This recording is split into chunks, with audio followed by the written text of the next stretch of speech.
How to get rid of overgrown weeds in rock beds. Rock beds are a good way to landscape a yard to enhance the appearance and require little to no water and maintenance. Whether you plant a few select plants in the bed or fill it entirely with rock, you can create an outdoor oasis. One problem that many rock beds develop is weed growth from seeds that blow into the crevices and then germinate. Getting rid of these overgrown weeds neatens the landscape and prevents them from spreading more seeds. Things you will need: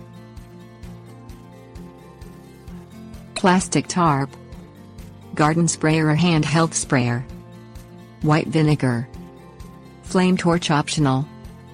Monitor the weather forecast and wait until a period of at least 3 to 4 days when no rain will occur. Rain will wash away the products that kill the weeds and you will have to retreat the area. Cover any desirable plants in the rock bed with plastic tarps to prevent the spray from drifting onto them during the application process. Fill a garden sprayer with undiluted white vinegar if there are many overgrown weeds. Otherwise, place the vinegar into a handheld spray bottle. Walk out to the rock bed and spray the vinegar solution onto all stems and leaves of the overgrown weeds until they are completely soaked.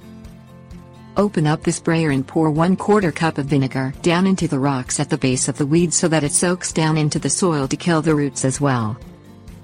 Wait 2 to 3 days and look at the rock bed. Pull up all weeds that are completely brown to neaten the bed.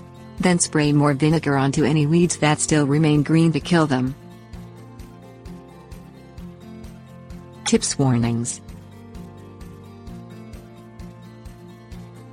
You can also kill weeds in rock gardens using a flame torch, but this works best when they are small.